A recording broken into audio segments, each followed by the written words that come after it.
মাওলাদের পরে দিনই তালিম হবে, সবাই বসি, বহুত ফায়দা হবে। এটা কোনো খারাপ, এটা কি কোনো খারাপ ঘোষণা?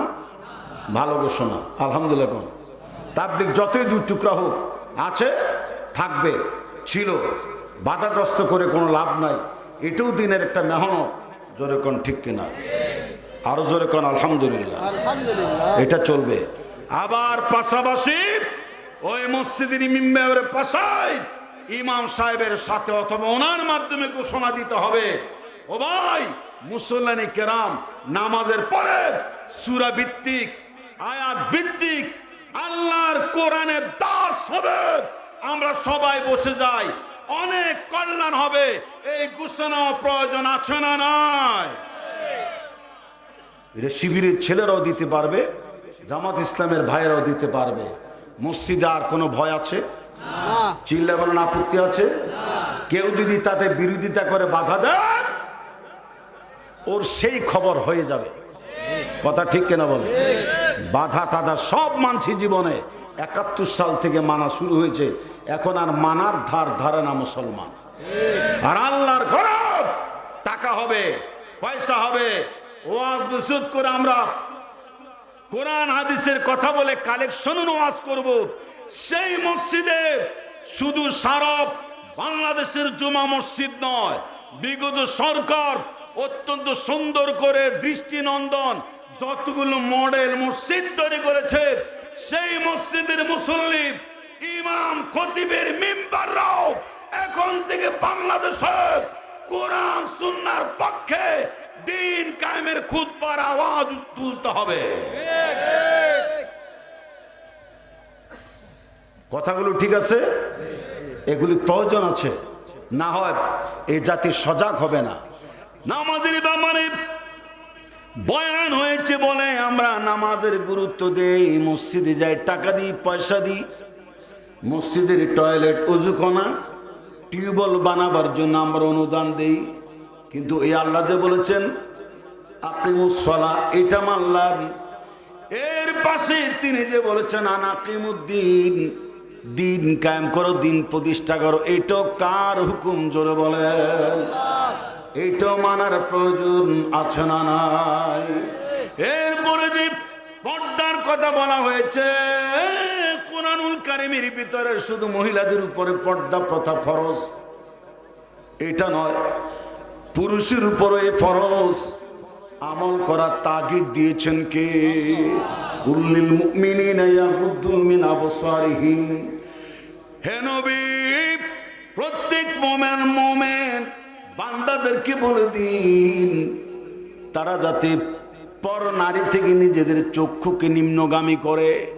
একটা নেত্রী যখন জনসভায় দুহাত তুলে ভাষণ দেয়, জনগণ খালি তার হাতের দিকে তাকায় না, একটু এদিক ওদিক তাকাবার সুযোগ পায়। লজ্জা করে লাভ নাই, এরকম হয় কি হয় না? কে বলেছে তোমাকে নেতৃত্বের ময়দানে আসতে?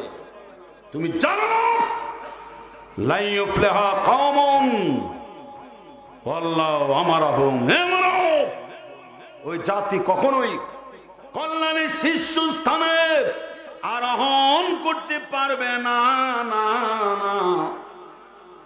যে জাতি তার রাষ্ট্রীয় দায়িত্বের ভার কোন নারীর স্কন্ধে চাপিয়ে দেয়, ঘাড়ের মধ্যে চাপিয়ে দেয়, বিগত জীবনে তাই তো হয়েছে। আর সেই জন্য সর্বনাশ, অনেক মানুষকে জীবন দিতে হয়েছে। জোরে কোন ঠিক কিনা? জীবন দিতে হয়েছে, পুলিশ ভাইদের রক্ত দিতে হয়েছে, সেনাবাহিনীদেরকে রক্ত দিতে হয়েছে, বিডিআর ভাইদেরকে রক্ত দিতে হয়েছে।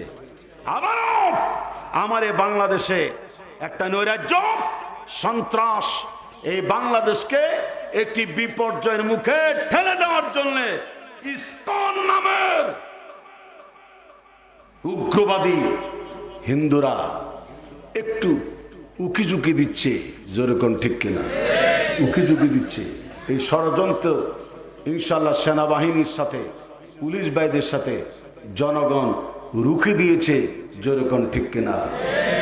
ইসকনের কোনো চক্রান্ত ষড়যন্ত্র আমার এই মুসলিম অধ্যুষিত জনপদে কার্যকর হবে না। কারণ এখানে অমুসলিম ভাইয়েরা আমাদের এই বাংলাদেশে ডিমের কুসুমের মতো নিরাপদ। জোরে কোন ঠিক না? 5ই আগস্টের পরে 2024 সাল পর্যন্ত এখনো আমার ভাইয়েরা কি কাউমি কি আলিয়া আলেম ওলামা সকল স্তরের মানুষ আলহামদুলিল্লাহ মন্দিরে যাতে কোনো হামলা না হয়, হিন্দু ভাইদের কোনো ব্যবসা প্রতিষ্ঠান ধ্বংস না হয়, টাকা পয়সা দুর্বৃত্তরা চুরি করে স্বর্ণ অলংকার আর মিষ্টির দোকানে হামলা দিতে না পারে, আমরা পাহারাদারের ভূমিকা পালন করতেছি। এইগুলো মিডিয়ায় আসার প্রয়োজন আছে না নাই? কোথাও কি বিচ্ছিন্ন ঘটনা হয়েছে এটা নিয়ে ভারত কত লাফালাফি করে মিডিয়া কেন্দ্রিক। আমি মিডিয়ার ভাইদেরকে বলবো, আপনাদের সুবাদে আমি আপনাদেরকে সম্মান দিই, মর্যাদা দিই। আমরা যেখানে যাই অসংখ্য মিডিয়া আমাদের কথাগুলি তুলে জাতির সামনে পেশ করে। আপনারা এই কথাগুলো তুলবেন। আমার এই বাংলাদেশে আমরা হিন্দু মুসলমান ভাই ভাই হয়ে একে অপরের হিতাকাঙ্ক্ষী হয়ে বসবাস করছি, এতে কোনো আপত্তি আছে? এতে কোনো সন্দেহ আছে? আমাদের এই সহস্র বছরের সাম্প্রদায়িক সম্প্রীতিকে বিনষ্ট করার জন্য এক শ্রেণীর দুষ্কৃতিকারী মুসলমানদের মাঝে হিন্দুদের মাঝে সাম্প্রদায়িক উস্কানি মূলক বক্তব্য দিয়ে দাঙ্গা হাঙ্গামা লাগিয়ে ভারতকে বাংলাদেশ মুখী করতে চায়, ঠিক কিনা? এটা সম্ভব নয়। এই দেশকে কলঙ্কিত করা যাবে? আমরা মুসলমান, আমাদের কাছে সব ধর্মের মানুষ আমানত, আমরা তাদেরকে ভালোবাসি। আমাদের দেশের চেয়ারম্যান, আমাদের দেশের মেম্বার, সকল শ্রেণী পেশার মানুষ অমুসলিমদের ভাইদের বিপদ আপদে সনাতন ধর্ম হিন্দু ধর্ম অবলম্বী যারা রয়েছেন তাদের প্রতি অনেক স্যাক্রিফাইস আছে আমাদের। আপনাদের এই সাতক্ষীরায় হিন্দুদের বাড়িঘরে কোনো হামলা করছে মুসলমান? আরো জোরে বলেন। হামলা কিন্তু করে না। আরে আমার এয়ারপোর্টটা তো দেখা গেল রে। বিশ্বাস করেন ভাই, শ্বাসশুদ্ধকর ভাবে কথা বলতেছি, অনেক ভালো লাগতেছে। তো এই কথাগুলো আমাকে কে গুছাই দিচ্ছে? আল্লাহ গুছাই দিচ্ছে। দরকার আছে না এখন? এটা নরম নরম ওয়াজের দিন শেষ হয়ে গেছে ভাই। এখন গঠনমূলক জিহাদি জজবা নিয়ে কথা বলতে হবে। এই ঠান্ডায় বসব শ্রোতাদের মধ্যে মাঠ গরম করার মতো বক্তব্য উপস্থাপন করার প্রয়োজন আছে না নাই? জি, তোর মতো শ্রোতাই দরকার আছে রে সোনামনা, সোনামণি। এই ছোট্ট বাচ্চাদের মধ্যে একটা স্পিরিট, ও যাদের না বুঝতো আছে বলে চিৎকার মারতো, ওদের মধ্যে প্রভাব বিস্তার হচ্ছে। জি, জায়াতগুলো সামনে রে, আমি আমার বক্তব্য একটার পর একটা কোরআন শরীফের আয়াত তেলাওয়াত করি, এরপরে তার উপরে ভিত্তি করে কথা বলি। এতক্ষণ যে কথাগুলি বলেছি সেইগুলি কার বাণী? জোরে বলেন। আরেকটা হাদিসের বাণী বলেছি, এখন বলবো কোরআন শরীফের বাণী। আর রিজালু কাওয়ামুন আলান নিসা বিমা ফাদ্দালাল্লাহু বা'দাহুম আলা বা'দ ওয়া মিমা আনফাকু মিন আমওয়ালিহিম ফাসসালিহাতু কানিতাতুন। এইভাবে একটা ধারা বিবরণী দেওয়া হয়েছে নারীদের উপরে। খাদেম খায় খেদমত করার জন্য তাদের উপরে নেতৃত্ব করবে কারা? পুরুষেরা। জোরে কোন কারা? পুরুষেরা। এই নেতৃত্ব মানি তাদের প্রয়োজনের আয়োজন করে দেবে। এই নারী সমাজের যে কোনো প্রয়োজন মিটিয়ে দেবে, মারবে না, ধরবে না, গালি দেবে না, তাদের সঙ্গে দুর্ব্যবহার করবে না। তাদের খরপোশ, তাদের খোরপোশ, তাদের আসবাব সামগ্রী, কাপড় চোপড়, এই জাতীয় ভরণ পোষণের দায়িত্ব আমার আল্লাহ নারীর কাঁধের মধ্যে দিয়েছে। তার কারণ 10 মাস 10 দিন পর্যন্ত এই নারী একটা বনি আদমকে পেটের মধ্যে ধারণ করার যে কষ্ট, একজন স্বামীর দেওয়া সব পুঞ্জীভূত ভালোবাসাকে এক জায়গায় করার পরেও একটা নারী 10 মাস 10 দিন পর্যন্ত সন্তান পেটে ধারণ করার এক রাতের কষ্টের কাজে স্বামীর সব ভালোবাসা, ধনৈর্য, টাকা পয়সা সব তুচ্ছ হয়ে যায়। জোরে কোন ঠিক কিনা? সব তুচ্ছ। এই জন্য বলে নারীত্বের মর্যাদা নেতৃত্বে এবং মন্ত্রিত্বে নয়, নারীত্বের মর্যাদা মাতৃত্বে। হাত জাগায় বলেন ঠিক কিনা, হাত উঠায় বলেন ঠিক কিনা। নারীত্বের মর্যাদা মন্ত্রিত্বে নেতৃত্বে নয়, তাদের মর্যাদা মাতৃত্বে। Yes or not? Yes or not? এখন থেকে বাংলাদেশে নারী নেতৃত্বে বিলুপ্তি সাধন হওয়া চাই কি চাই না? অবশ্যই চাই। আল্লাহ কবুল করুক, জোরকান আমিন।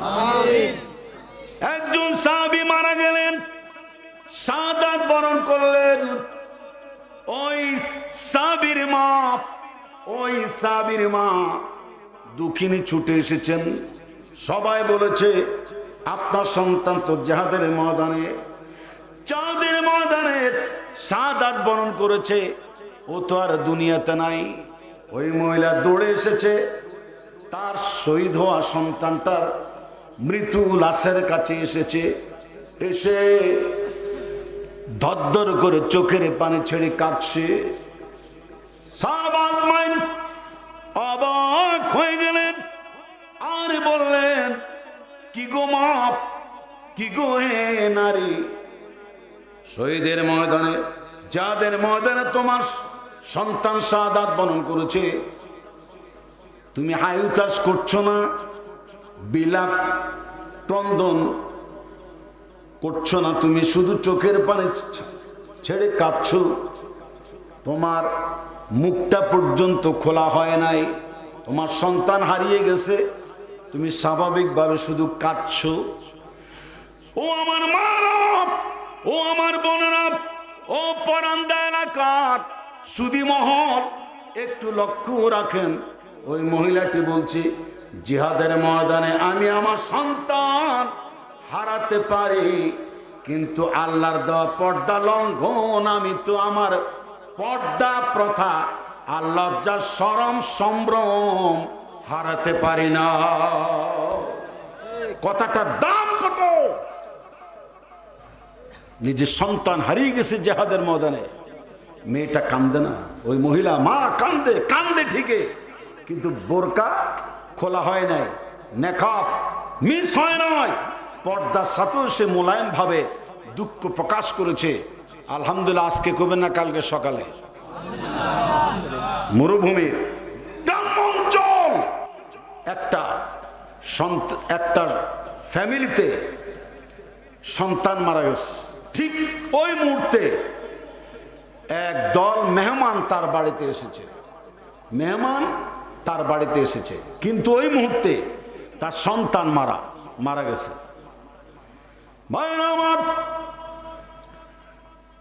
ওই মহিলা চিন্তা করেছে, আমি যখন এখন কান্দি, সন্তান হারা বিয়োগ ব্যথায় বিলাপ ক্রন্দন করি, আমার মেহমানগুলি চলে যাবে। এই মেহমান তো আল্লাহর রহমত, হাদিস শরীফের ভিতর আছে, কোন বাড়িতে যদি মেহমান আসে, ওই মেহমান একা আসে না, ওই বাড়িতে আল্লাহ রব্বুল আলামিনের রহমত প্রবেশ করতে থাকে।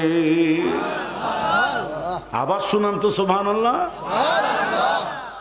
কোন বাড়িতে যদি অতীত মেহমান আসে, মুখ কালো করা যাবে না, গোমরা করা যাবে না, মনটা খারাপ করা যাবে না।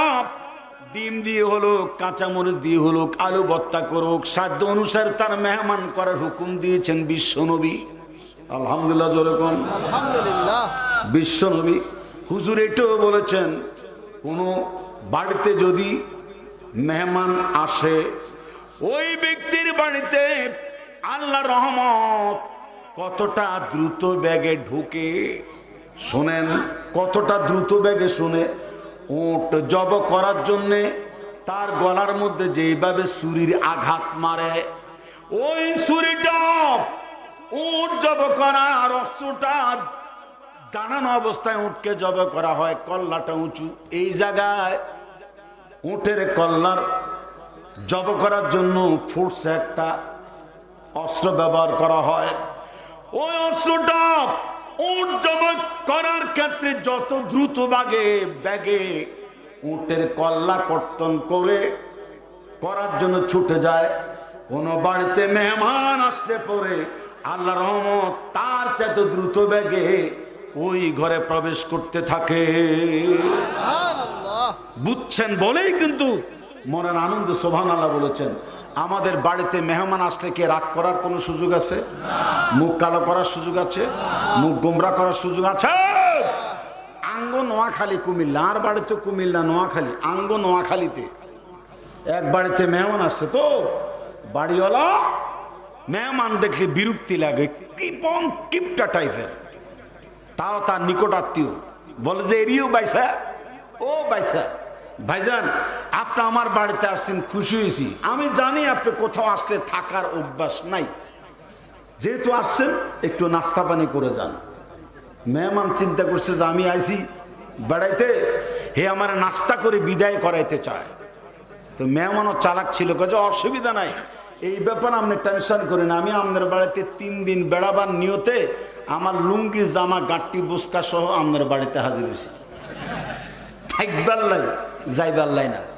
বেচারার মেজাজ গেছে খারাপ হইয়া, আরে আমি তাড়াতে চাই, আর হে যে কে বসতে চায়, ঠিক আছে বসেন। ভিতরে গিয়ে তার বলল গে খামোখা পায়ে পানা দিয়া ঝগড়া, দুড়ুম ধাম থাপ্পড় চোপাড়ার আওয়াজ স্বামী স্ত্রীর মধ্যে এমন ভাবে প্রবল বেগে শুরু হয়েছে। মেহমান কয় কার বাড়িতে আইলাম রে, কি লেগে আইলাম? দুইজনে যেভাবে যুদ্ধ শুরু করছে, এই মার দৌড়ের সিরিয়াল শেষ পর্যন্ত আমার পিঠ পর্যন্ত আসে কিনা আল্লাহ জানে।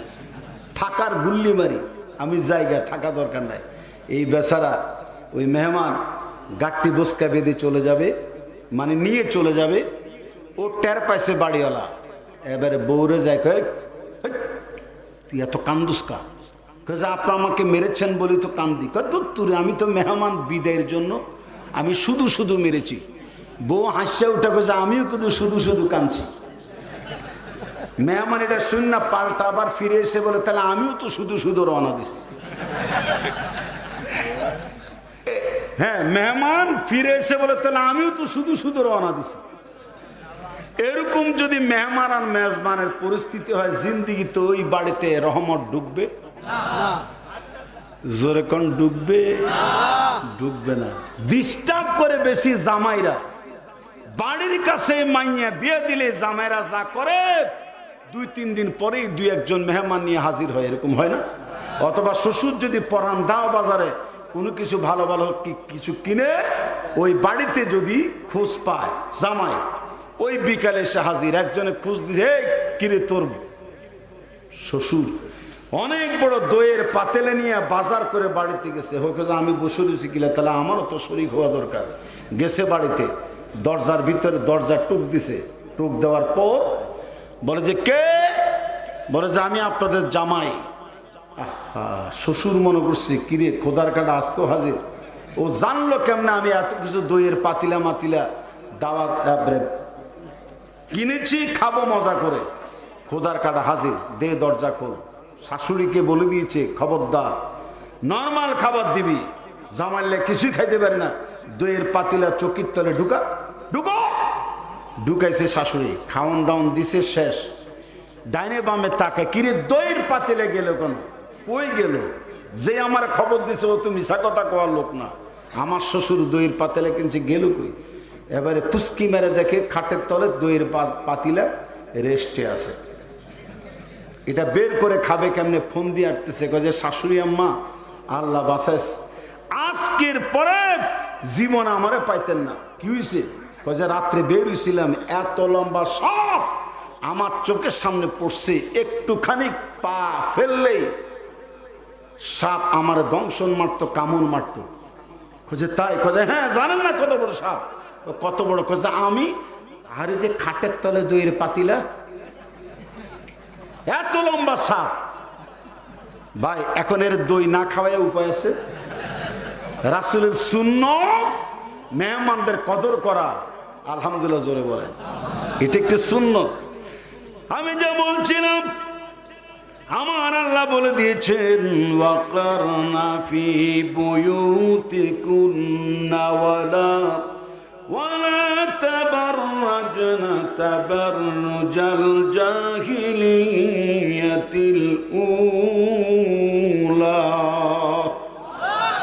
হে নারী সমাজ, তোমরা পর্দায় প্রথায় থাকো, উলঙ্গ বেহায়াপনায় আইএমএ জাহিলিয়াতের আমলের মতো তোমরা দেদারসে ঘুরে বেড়াও না, নগ্ন দেহে। নিষেধ করেছেন কে? কুল্লিল মুমিনাতি ইয়াগদুদনা মিন আবসারিহিন্না, প্রত্যেক নারীদেরকে বলে দিয়েছে তোমরা পরপুরুষ থেকে নিজেদের চক্ষুকে নিম্নগামী করো। এই কথা বলার পরেও জনসভায়, রাস্তাঘাটে, রাজনৈতিক ময়দানে এই সম্মান এবং মর্যাদার আসন থেকে নেমে এসে কোন নারীর নেতৃত্ব দেওয়া আল্লাহ জীবনে কোনোদিন পছন্দ করবে? আরো জোরে বলেন, করবে না। এর থেকে আল্লাহ নারী সমাজকে মাতৃত্বের আসনে সর্বোচ্চ সম্মান নিয়ে বেঁচে থাকার, বসবাস করার তৌফিক দান করুক। জোরে কোন আমিন। চিৎকার মেরে বলুন আমিন। ভাইরা, আমার আলোচনার শেষ প্রান্তে আমার আর ছোট্ট দুটো কথা আছে। এরপরে আমার বাসা আল্লামা সাইদি সাহেবের চেহারার মতো একজন মানুষ এসেছিলেন দেখা করতে। নাম তার শাহিনুর রহমান চৌধুরী। শাহির রহমান চৌধুরী, বাড়ি তার সিলেট। আমার সাথে এটা ভিডিও করা হয়েছিল। ওই ভিডিও দেখেছে আপনাদের এই পরান্দা বাজারের ভ্যান চালক ভাইয়েরা, মসজিদ কমিটির লোকজন আমাকে ফোন দিয়েছে। আমাদের প্রয়াত শহীদ আল্লামা সাইদি সাহেব হুজুরের চেহারার সাথে অনেকটা মিল দেখা যায়, এই মানুষটারে নিয়ে কি একটা মাহফিল করা যায়? আমি পরে শাহিনুরকে ফোন দিলাম, কয়ে হুজুর আমি তো আজ মাহফিল করতে পারি না, আপনি ওয়াজ নসিহত যা করার করবেন, আমি খালি দেখা করে আসতে পারি। আমি না, তারপরও তুমি দুইটা কথা বলিও। সাতক্ষীরার মানুষ আল্লামা সাইদি সাহেবকে অনেক ভালোবাসে, বাসে না? অনেক খুশি হবে, হ্যাঁ, অনেক খুশি হবে। তো কর্তৃপক্ষ আলহামদুলিল্লাহ ওনার জন্যে 4000 টাকা পাঠিয়ে দিয়েছে। অনেক দূর তো আসতে যায়, টাকা খরচ হয়।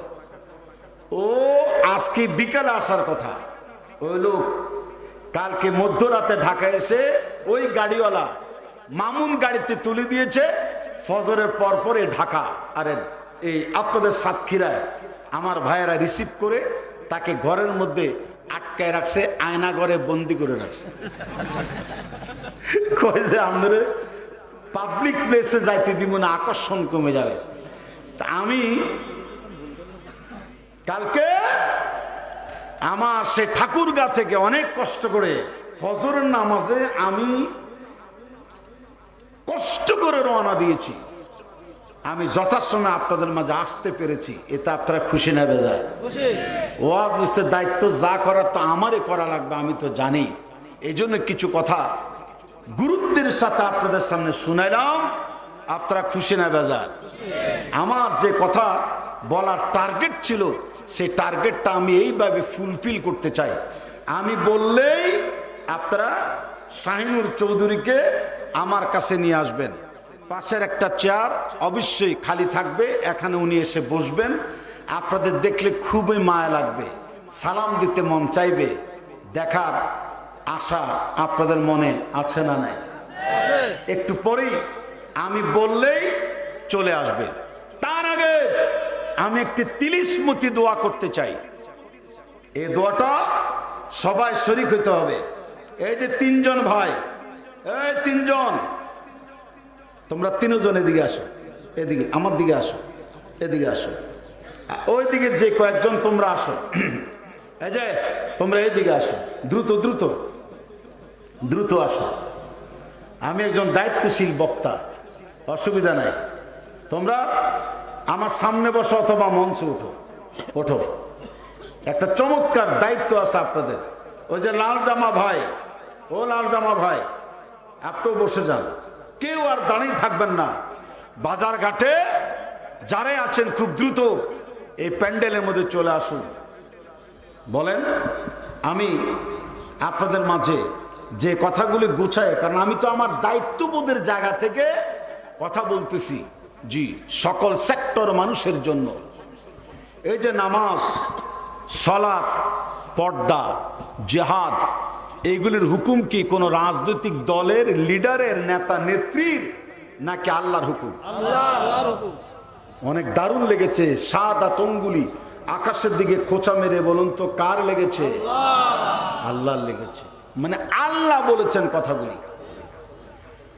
আমার মায়েরা, এই জন্য ডিসিএসপি, চেয়ারম্যান, মেম্বার, কাউন্সিলর, চৌকিদার, দপ্তর, মন্ত্রী, মিনিস্টার, রাষ্ট্রপ্রধান সবাই মিলে সমানভাবে নামাজ, রোজা, হজ, যাকাতের আমলের পাশাপাশি আল্লাহর জমিনে সুলাইমানের শাসন, দাউদি শাসন, ওমরের শাসন পালনের মধ্য দিয়ে এমন একটি সুন্দর সমাজ ব্যবস্থা কায়েমে এগিয়ে আসার প্রয়োজন আছে না নাই? জীবন দেওয়া হয়েছে, জান দেওয়া হয়েছে, এখন আর জানের প্রয়োজন নাই, জীবনের প্রয়োজন নাই। এখন শুধু মাল ছাড়বেন। কি ছাড়বেন? মাল ছাড়বেন, টাকা পয়সা ছাড়বেন। একজন বক্তাকে আমি দায়িত্ব দিয়েছিলাম, কানে কানে বলেছিলাম আধা ঘন্টা ওয়াজ করে বাকি আধা ঘন্টা খালি কালেকশন করেন। এই কালেকশনটার অনেক টেকনিক থাকে, যোগ্যতা থাকে, এখনো হয়তো সে অর্জন করতে পারে নাই। ভবিষ্যতে আল্লাহ তার মাধ্যমে কালেকশন করার যোগ্যতা আরো বাড়িয়ে দিক, জোরে বলুন আমিন। ভাইরা, কালেকশনের টান দিলে শুধু কালেকশন, কে দিবেন 1000, কে দিবেন 5000, কে দিবেন 10,000, আলহামদুলিল্লাহ দিচ্ছে, আর কে দিবেন, আর কে দিবেন। এখানে কোনো জিকির ঢুকবে না, গজল ঢুকবে না, নতুন করে ওয়াজ ঢুকবে না, লা ইলাহা ইল্লাল্লাহর জিকির বন্ধ থাকবে। এটা হচ্ছে সিস্টেম, শুধু কালেকশন করবে। বক্তা যারা হবেন এটা মনে রাখবেন, যদি কালেকশন করেন আর ওদের জন্য লম্বা লম্বা দোয়া করেন, তাহলে প্রধান বক্তার সময়গুলি ক্ষয় হতে থাকবে। এই অবস্থা দেখেই কর্তৃপক্ষ আমাকে নিয়ে এসেছেন। 10টার পরে আমি আপনাদের সামনে আলোচনা শুরু করেছি।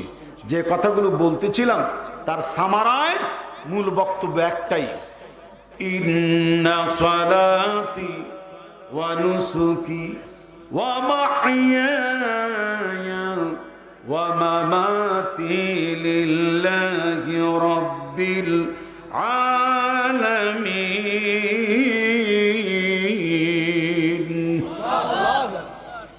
সব ভাইয়ের এখন বসে যান। হ্যাঁ, তোমরা এত দূরে কেন? এখানে আসো, কাছে আসো, তাড়াতাড়ি আসো, দূরে না, কাছে আসো, এই জায়গায় আসো। ভাইরা, সব ভাইরা যারা হাটে বাজারে আছেন, এখনই আমার সেই প্রিয় মুখ, আমি তাকে শুধু আল্লামা সাইদ সাহেবের চেহারা হুবহু দেখতে মনে হয়। আল্লাহ তার এলেমটা এরকম দান করুক, জোরে কোন আমিন। তাকে হয়তো 10-15 মিনিট আপনারা দেখবেন, সে হয়তো সালাম বিনিময় করবে, একটু বাক্য বিনিময় করবে। কেউ এখন আর বাইরে থাকবেন না। ওই দাঁড়ানো ভাইয়েরা খালি জায়গাটা ফিল আপ করেন, এটা আমার অনুরোধ। আমি বারবার বলতে পারবো না। ওই যে দাঁড়ানো অনেক ভাইরে এসছে, নারে তাকবীর, পরান্দহবাসীর আগমন, সাতক্ষীরাবাসীর আগমন। আজকে এখানে যত লোক হয়েছে তার চেয়ে ডবল হইতো, কিন্তু পাশে শিল্পীদের, যুবকদের আয়োজনে অনেক বড় বড় শিল্পী এসেছে, ওখানে লোক ভাগ হয়ে গেছে। আরো লোক নিয়ে আমরা এখানে ওয়াজ মাহফিল করতে পারতাম। তবে ওরা যত গান গাক, ওরা যত গজল গাক, আমি কিন্তু বাংলাদেশ এবং ভারতের সর্বশ্রেষ্ঠ একজন গজল সম্রাট, আমি শ্রেষ্ঠ অ্যাওয়ার্ড পেয়েছি। আপনারা যেইভাবে আমাকে ঘিরে বসে আছেন, আমিও আজকে আপনাদেরকে দুনিয়া বিখ্যাত একটা গজল শুনাইয়া শাহিনুরকে আপনাদের সামনে উপস্থাপন করতে চাই। লাগবে গজল? লাগবে? যেমনে বলেছি এমনে আপনারা বসে গিয়েছেন। কি মাস ভাই? ওই কোন জায়গা? আগরদাড়ের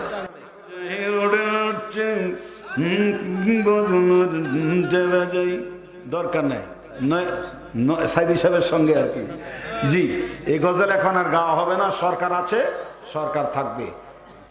এই বাংলাদেশ গভর্নমেন্ট ততদিন পর্যন্ত ক্ষমতার মস্তদে থাকবে যতদিন পর্যন্ত সেনাবাহিনীর তত্ত্বাবধান, পুলিশ, বিজিবির নেতৃত্ব আমার এই বাংলাদেশের নিরপেক্ষ সুষ্ঠু নির্বাচনের মাধ্যমে কোরআন সুন্নাহ রাজ কায়েম না হবে, ততদিন পর্যন্ত এই গভর্নমেন্ট থাকবে। হাত জায়গা বলেন ঠিক কিনা?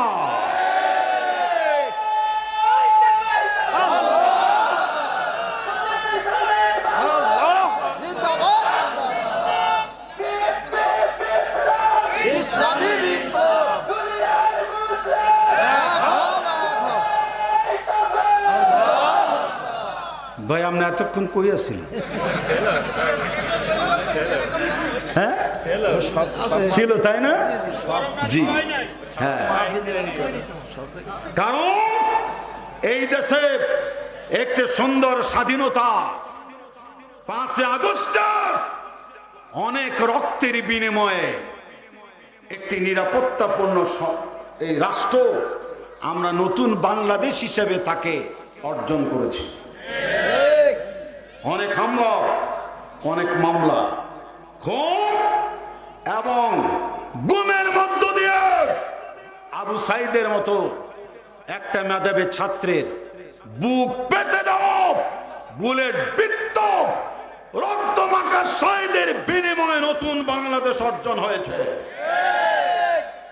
আমরা মনে করি এই বাংলাদেশ শুধু এই নির্যাতন নিপীড়ন শুধু 15 বছর 16 বছর ধরে নয়। আরে কপাল রে আমার, ভাই কোনো সমস্যা হচ্ছে? আলোচনার প্রেক্ষাপট কি বদলাই দিব? তাহলে মানুষ যাবে গা কিন্তু। জি আমার এই বাংলাদেশের 71 সাল থেকে মুসলিম নিধন যজ্ঞ চলেছে। কাউকে রাজাকার নামে, কাউকে জঙ্গিবাদ বানিয়ে, শিবির জামাতের এইভাবে চলছে। 5ই মে হেফাজত ইসলামের রক্ত ঝরেছে শাপলা চত্বরে, ঠিক কিনা? জালেমদেরকে মানুষ সম্মান করে সালাম দিয়া মুসাফা করে ধন্য হোক।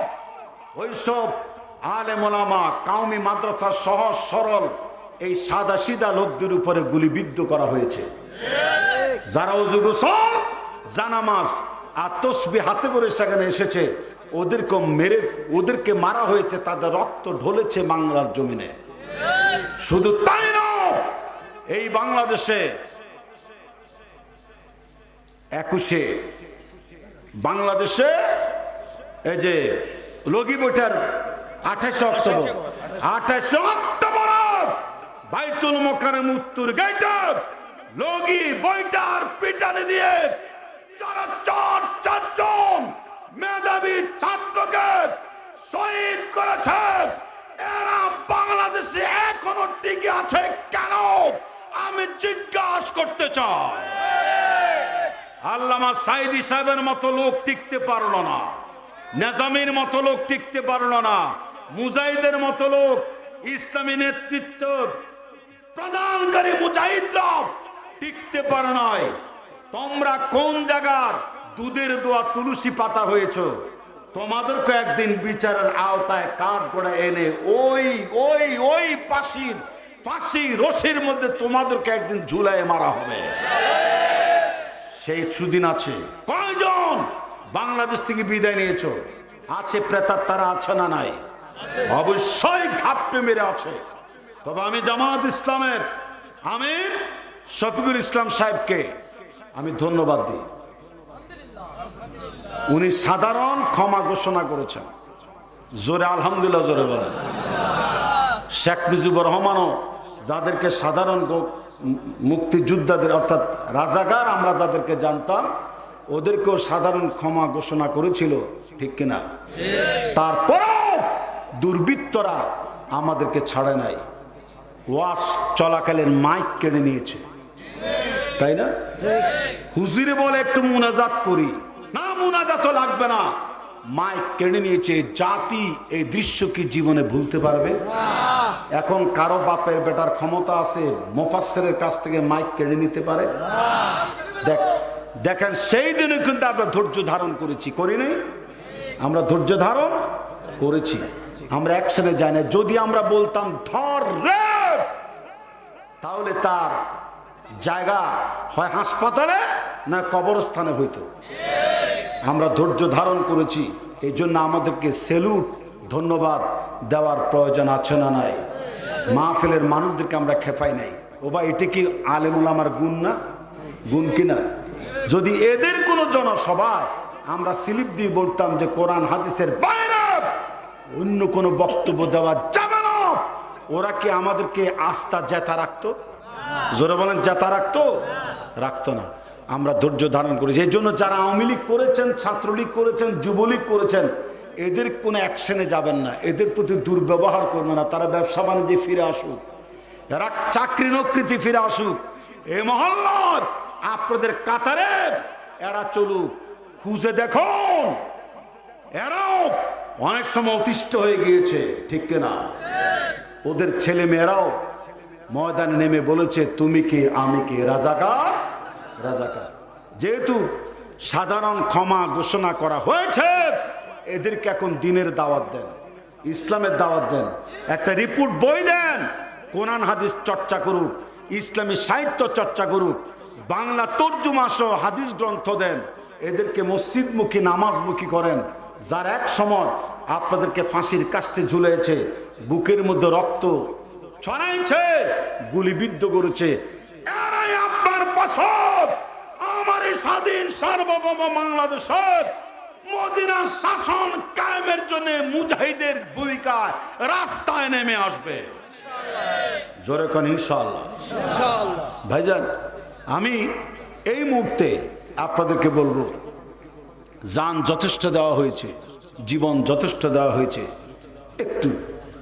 এখন একটু মাল দিতে হবে। এটি একটি মসজিদ, আল্লাহর ঘর, এটা সংস্কার করতে হবে। আমি খোঁজ খবর নিয়েছি যে গ্রিল লাগবে, টাইলস লাগবে, তারপরে কি লাগবে, দরজা, এরপরে ফ্যান লাগবে। বাজার মসজিদ তো দোতলায়, দোতলায়। এটি একটি ভালো উদ্যোগ। আমাকে বলেছে হুজুর আপনি আসবেন, ঈদের মতো আনন্দ বুকে ধারণ করে আমাদের এলাকার যুবকরা এই সুন্দর আয়োজন করেছে। আলহামদুলিল্লাহ, জোরে করুন।